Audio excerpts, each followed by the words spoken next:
Good evening and welcome to Book Club Conversations. In this series three, we are reading the book The Uncommon Dream as we talk about principles that Mike Murdoch would have shared in his book The Uncommon Dream. And joining in for conversation once again this evening is Janine Caesar, owner of JC Charm, and Simone Nickham, principal of the Create Your Own Narrative. Hi, ladies, once again. Hello, everyone. So we're jumping I directly into conversation. And I want to ask, Mike Murdoch, when he started off in the book, he spoke about approaches, good experiences, bad experiences, right, wrong, people. How do you identify the approach to take in discerning what is good and what is bad, or what is right and what is wrong? Because certainly a lot of people kind of mix it up. We all have different life experiences, different everything. So, what is your approach to being able to determine good from bad, right from wrong in your decision making? Um, it's as we were saying, it's a learned experience. There's not one thing that you can use as a benchmark, but you would know what worked, as Simone was saying, you would know what worked before. So you would go with that from through your experience. You know, well, okay, maybe um, I shouldn't be doing that, or this shouldn't be happening, and maybe I need to pivot and do something differently. So it's from a learned experience. Yeah. Simone, any thoughts to share? Yes. And for me, I think it first starts with parenting and how your parents would have instilled certain morals and values in you. And then as I grew, my ground zero has tended to be looking at the Word of God. Now, even as you have parents' guidance and the Word, there are still some experiences in life that require you to be able to fine tune that discernment to know right from wrong. So I I incorporate both values as well as this result. Who is it going to affect? And is it going to be a good effect or is it going to be something that is negative? Yeah, even as Mike Murdoch continued along, one of the things he touched on is happiness. And he spoke that sharing that two forces vital to happiness are your relationships and your achievements or your dreams. Now, I wanted to ask you, when you consider your own path to happiness, how do you orchestrate the relationships in your life to make sure that you're able to maintain your own happiness?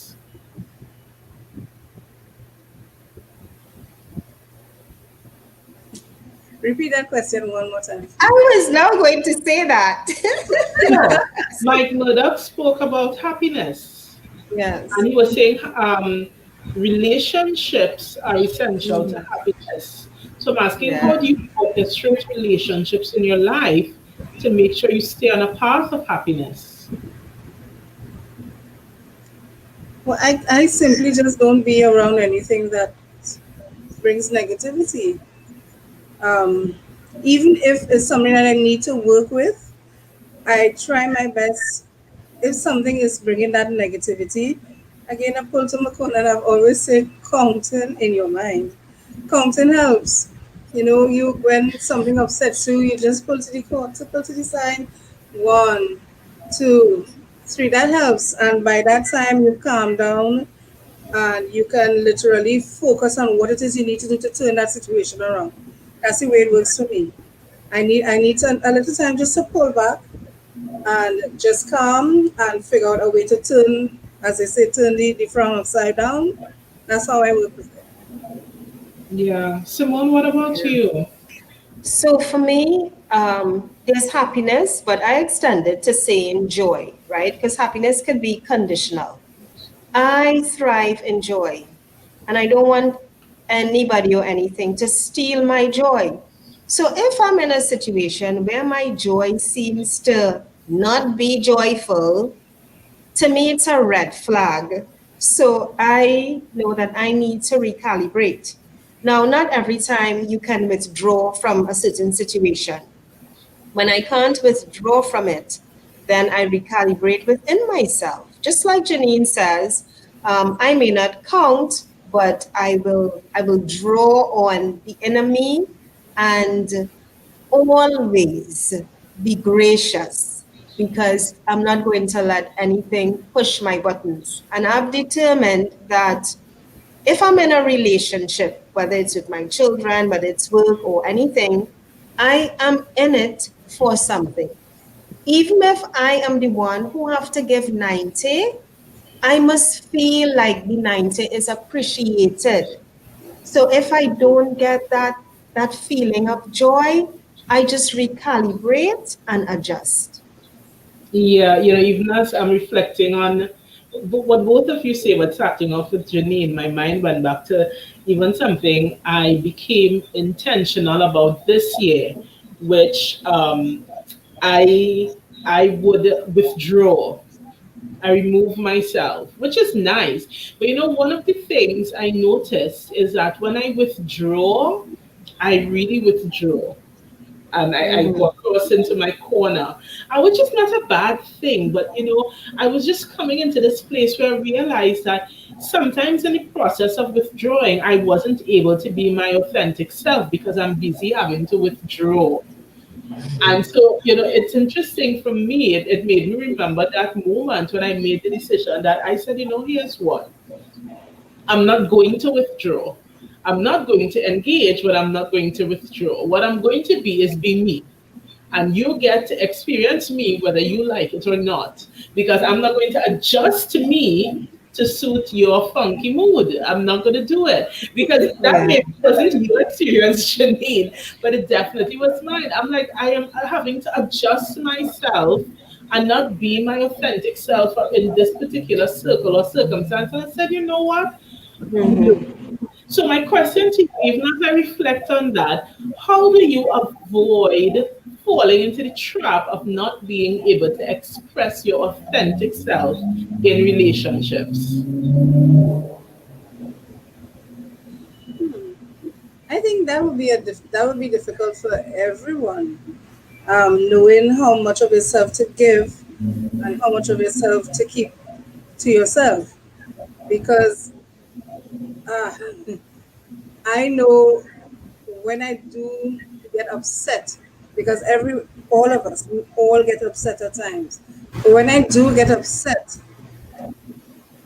I I literally I have to walk away. I have to. It does not mean that again. I keep saying it doesn't mean that I cut off the relationship, but I have to walk away to actually figure out again, how do I handle this so that I save the relationship, I save my mindset, I save my spirit, and I save my drive. But I'm going to find a way to deal with it, and to do that, I have to walk away. But I must say, in doing that, you must give yourself or set time limits for yourself. So if you know, okay, I have to walk away and give myself 2 days, just cut off everything, pray, deal with it, and then come back and handle it as much as the situation permits. That's the way it has to go. Set a time limit, but deal with your feelings, walk away, and come back and deal with it. Yeah, I love it. Simone, how do you keep on that path to making sure you're continuously able to express yourself authentically in your different relationships? Right. So I own the fact that I am a sparkly crayon. But I also understand, right? Wisdom has taught me not every not everyone can appreciate a That's sparkly right. crayon, right? Hmm. So I know how to be a beautiful, colorful crayon, which is still authentic me. And I know where and how to hold back. Now, I have had the experience where someone actually crushed the crayon. And Hmm. what I did, I took some time, like just like Janine said, I asked someone who I felt would be objective about their opinion, and that helped to get me back really centered. But because I don't bury my head in the stand, I would need to go speak to the person. So I did give it some time, and I structured in my mind how I was going to engage with them, just so that they know and it registers that what transpired wasn't quite how it should be, especially since we're a team. So I know how to recalibrate. I wouldn't be all sparkly all the time because it's not for everybody. But if my crayon gets rubbed the wrong way, I use it as an opportunity to reach out to the person, and who knows, it might build a better communication after that. If not, hello, I'm still a sparkly crayon. I love I like that. I want to go even deeper with that because I'm thinking now entrepreneurship, business development, persons wanting to launch or to expand in business, and they may have the feeling of this is who I am. Why should I adjust to anybody? If somebody doesn't like me, that's their problem. What do you say to that? Open question in helping people understand how to tap into wisdom and still be authentic to themselves. you need to remember that you are probably rubbing somebody the wrong way as well. Not everybody is going to like you, and you need to accept that. And not everybody is going to like Yes. your suit, and not everybody is going to like the color or your sparkly crayon. Not everybody is going to like that. But um, you need to develop, because it's not something that's going to come, but for most of us, it's not something that comes naturally. You need to develop that ability to try to figure out, well, okay, how do we meet in the middle? Because not everybody is going, again, not everybody is going to mesh. Not everybody is going to like you. You are not going to like everybody. But I always try to find at least one thing in that person or that situation that I like and that I can stand on and build on. I love that. Simone, any views to share? I applaud Janine. That's one of John Maxwell's principles, and it's so true. Finding one thing that we can agree on and give it 100. So, um, so yeah, I would agree with what she says. I love that. I love I love it. Even as Mike Murder continued on in the book, he spoke about progressive experiences versus experiences that bring instant results. How do you create benchmarks so that you understand which types of experiences you should expect to be progressive versus which types of experience you should expect to bring instant results?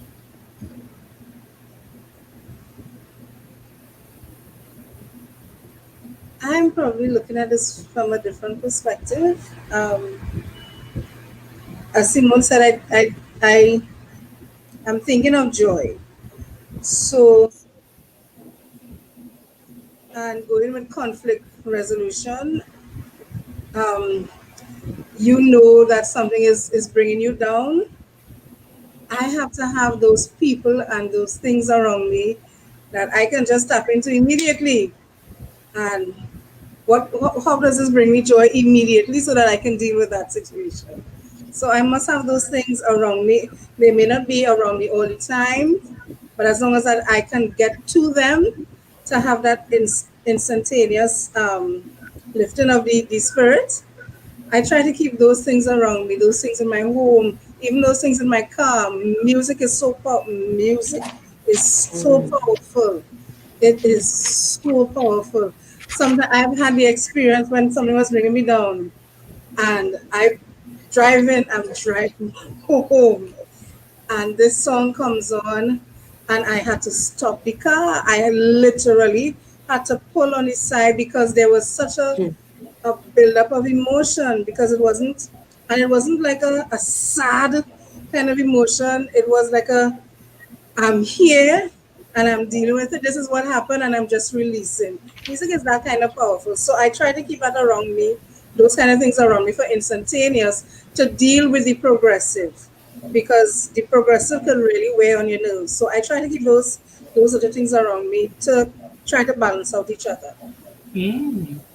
Yeah, Simone? Yeah. And even as Janine was talking there, I walk, jog, run. I'm not a marathoner. I walk, jog, run. But I will set out to do, let's say, 3 laps. And somewhere after the first lap, you start to get tired. So I break it down into portions that I can manage. So I say, okay, I'm going to reach that lamppost, and I let my focus be there. And I'm saying that because we have to appreciate the progressive. In the progressive is where things go a little deeper than when it's just instantaneous. Because when it's progressive, it means I have to put that mental in place and in check and talk to Simone and say, come on, you can make it to that lamppost. So at the start, we have to be true to ourselves. I remember I got an opportunity, and in that position, the managers made it clear she don't give you high ratings quickly. And I said, no problem. You know why? I told myself, Simone, give yourself a year to learn the work.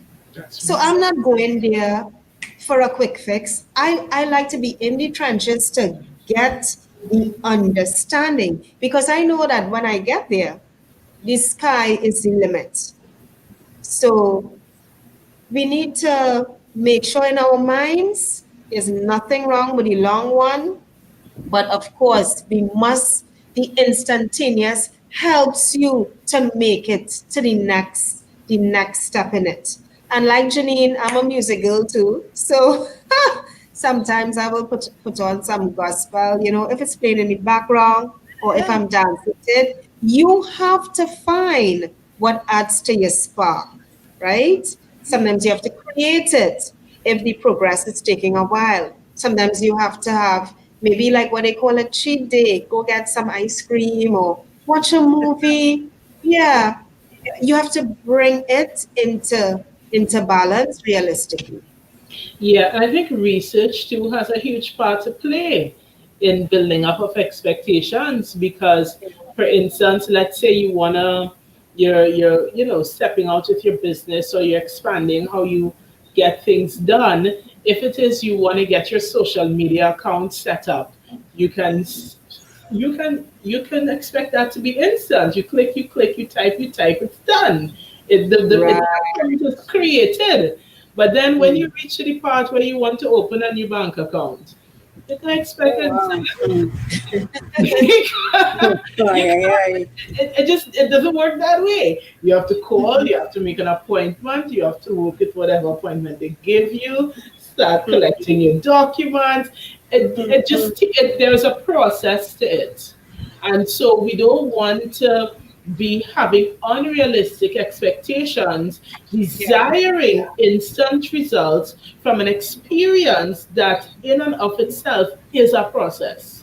And if we Yeah. don't pay attention to do research, whether it's online research, or however you do your research, talking to others in business, we can easily set ourselves up to have unrealistic expectations and then feel so disappointed and defeated when really and truly if we had positioned ourselves to learn, or someone you just say you give yourself a year, you give yourself these time because you're connecting with people to understand how it works, you could know the difference in some cases where you should expect an instant experience because it's part of what the thing is, as opposed to what takes time and maybe has a Yeah. process and might be progressive.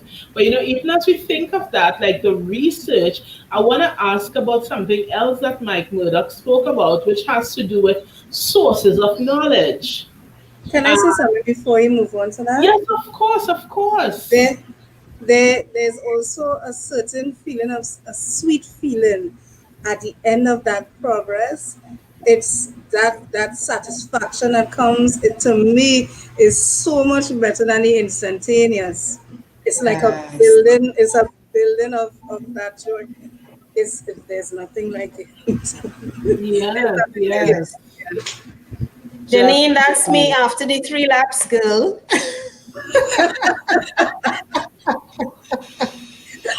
yes, yes. Yeah, and even when we continue on to look at how we want to position ourselves, Mike Murdoch reminds us that mentors are needed because mentors are a source of knowledge.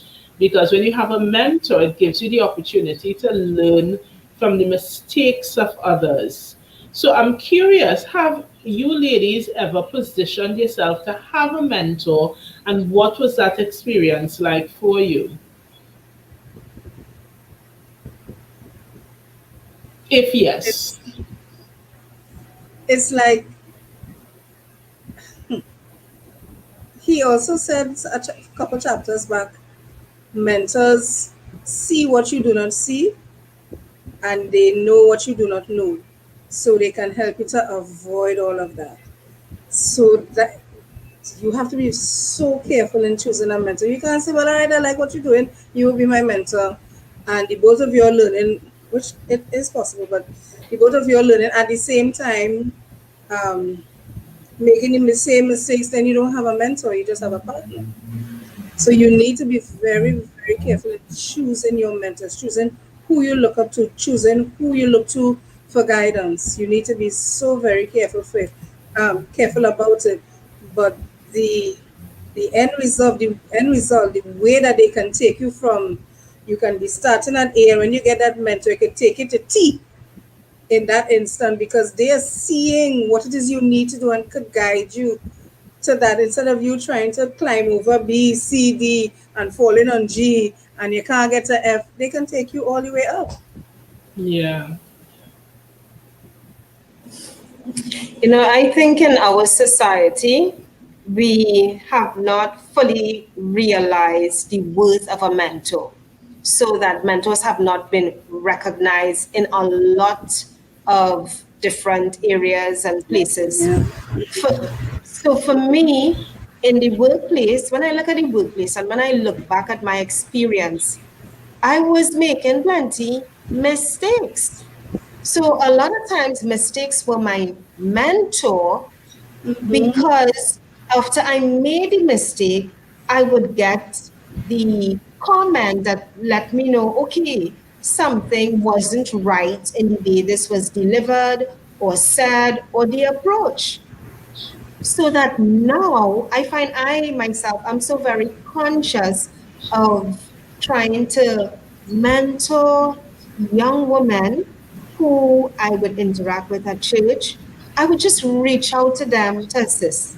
So, for example, if someone is looking for a job and I say, well, send me your resume because I want to see how it's structured, because I want to be able to reach out to assist them to help. So having a mentor is definitely, it really would help. Some of the things you do, the mistakes you don't have to make, especially because we live in a society where your mistake it's a mistake like this, and people make it out like it's a mistake like this, Mm. and Oh, yeah. nobody wants to understand or give you a second chance, or maybe, how you grew up. That was how it was. I remember attending Bishops, and we're reading Crick Crack Monkey, and there's a part in the book where the author is talking about the main character going for a bowl and spoon to eat lunch. And the other children in the household in the book started to laugh. And in my mind, I was like, but what are they laughing at? Because at home, I was eating lunch, bowl and spoon. I didn't see anything wrong with it. But culturally, for some other, households, it's about plate with fork Later. or plate with knife and fork. Right. So sometimes it could be, people genuinely may not know. And what they think is their best could be seen as something so anti-status quo when they are really being genuine.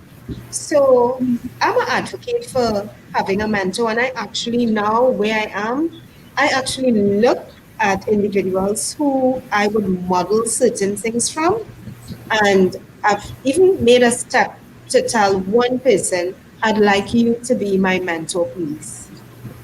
But Yeah. even in you making those mistakes, you gather that knowledge, you gather that understanding, you then now become a mentor for somebody else down the road.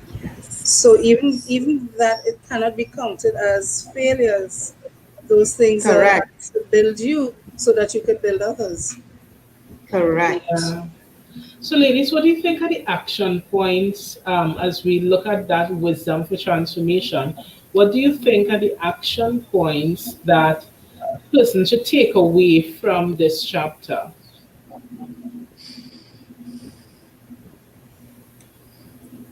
Let me look at my notes here. I'm doing the same. I when I sat and thought about it, I had remember why you became an entrepreneur in the first place, and remember to organize Mm, your life to keep creating that happiness so that you can stay on that journey. Because sometimes in the process of getting things done, you can lose sight of why. What was the joy I got from this? Why did I want to do this in the first place? What was my intent? And you always have to sometimes just sit back and go back to what, even if it's as we do, as we write little notes, even if you have to go to those notes sometimes and say, oh yeah, I remember how I felt when I do this, I remember what it is I wanted to do. And you can now look at where you are and see if you've either achieved them or if you still need to, and what it is you need to do to achieve those things that you haven't. Yeah, definitely. Simone, what about you? I would say, remember your dream. Remember that dream that you have and keep going. Talk to individuals who would be um, in the area who may have had the experience before you, who would be able to give you some sound advice. Trust your own instincts, encourage yourself, do your reading, and keep your focus. And like Janine said, you know it's your dream when it just brings you joy. When you're ready to go to bed at night and you reflect on something. When I have my workshops, create your narrative, you know what fires me up? You know what makes me feel sparkly? When someone would say, oh my gosh, I'm so glad I came. This was so helpful. So keep your dream and know that someone is waiting to see you spark. Yeah, ladies, thank you so much for sharing and joining in tonight. And to those who have you, we hope that the conversation continues to inspire you. Remember, we continue to meet at 8:30 every evening right here on this channel until December 20th as we continue reading the book, The Uncommon Dream, written by Mike Murdoch. Until tomorrow, have a great night, everybody. Good night. Bye.